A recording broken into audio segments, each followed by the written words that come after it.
जय श्री कृष्णा। मैं मालेगांव नासिक से सुमिता मुंदड़ा कोरोना काल के इस विकट दौर में आपके समक्ष कुछ निजी अनुभव लेकर उपस्थित हुई हूँ। अगर मुझे कोरोना संक्रमण हो जाए तो सबसे पहले मैं अपना इलाज करवाऊंगी, क्योंकि मेरी जिंदगी मेरे लिए और मेरे परिवार के लिए बेहद कीमती है।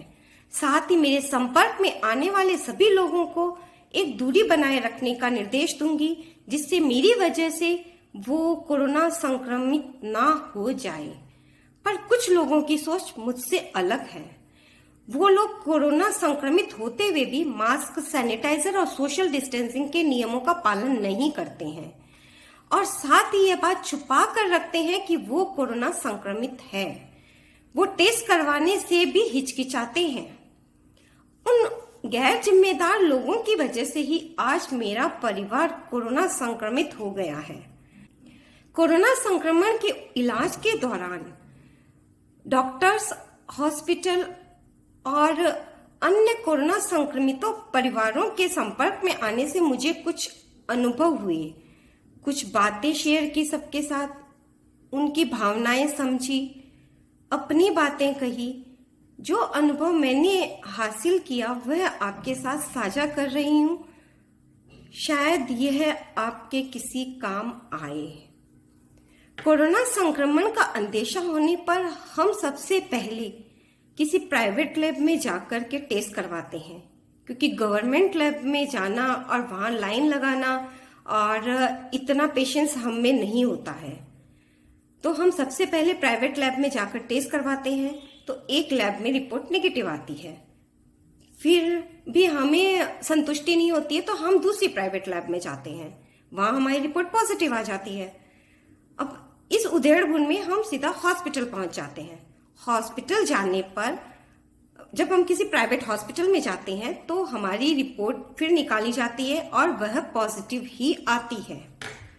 हमारा इलाज शुरू होता है और इलाज के दौरान रोगी को घर से या परिवार से मिलने की मनाही होती है। वहां से खाना पीना, कुछ भी सामान घर से आना बंद कर दिया जाता है। हॉस्पिटल ही सब कुछ प्रोवाइड करता है, लेकिन वह सफिशिएंट फूड नहीं दे पाता। कोरोना रोगियों की संख्या अधिक होने की वजह से या फिर उनका मैनेजमेंट सही नहीं होने की वजह से वो समय पर रोगी को सफिशिएंट और हेल्दी फूड नहीं दे पाते हैं। शिकायत करने पर कहते हैं कि अवेलेबल नहीं है। डाइटिशियन चार्ट बनाकर जाती है, सब डिटेल बताकर जाती है। हॉस्पिटल में रोगी डिमांड करता है कि मुझे इस टाइम ये चाहिए या भूख लगी है, ये जरूरत है, पर वह टाइम से नहीं मिल पाता है। खाना और नाश्ता सबका में इतना डिस्टेंस रहता है कि रोगी भूख से भी परेशान हो जाता है। ऊपर से दवाइयों का और असर इतना होता है कि उसको दूसरे साइड इफेक्ट्स दिखाई देने लग जाते हैं। चक्कर आना, बीपी अप डाउन होना, काफी कुछ एक परेशानियों का सामना करना पड़ता है, क्योंकि उन्हें टाइम से हेल्दी फूड नहीं मिलता है और सफिशिएंट फूड भी नहीं मिलता है।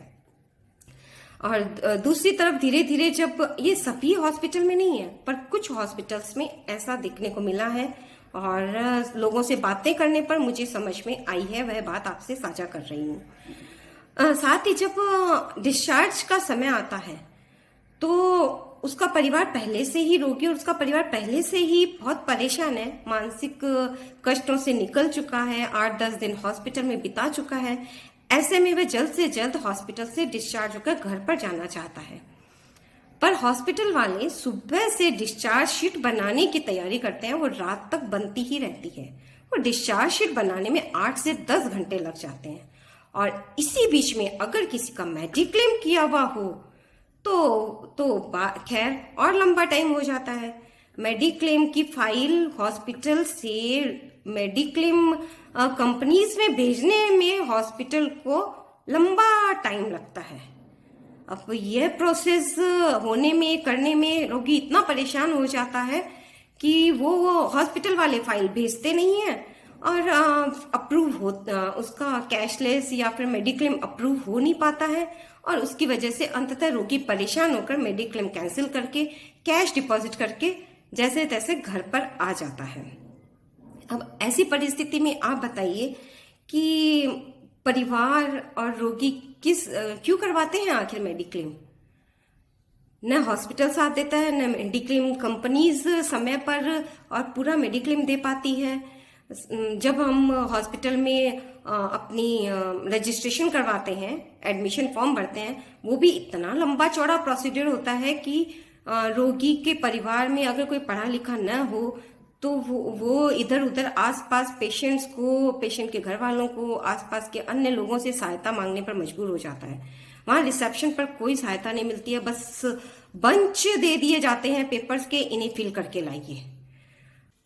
एक बात और, हॉस्पिटल में पेशेंट के इतने टेस्ट किए जाते हैं और प्रतिदिन इतने टेस्ट होते हैं जिसकी जानकारी न तो पेशेंट को दी जाती है न उसके घर वालों को दी जाती है। सिर्फ अंतिम दिन बिल आने पर ही पूरी डिटेल पता चलती है।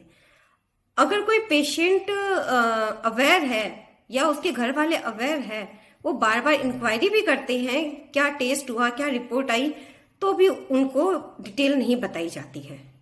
सभी हॉस्पिटल से गुजारिश करूंगी, सभी प्राइवेट हॉस्पिटल और प्राइवेट लैब से गुजारिश करूंगी कि अगर आप कुछ समय के लिए अपना कमर्शियल एंगल छोड़ दें, बिजनेस वाला रवैया छोड़ दें, तो कोरोना संक्रमितों की, कोरोना संक्रमित परिवारों की बहुत मानसिक सहायता हो जाएगी।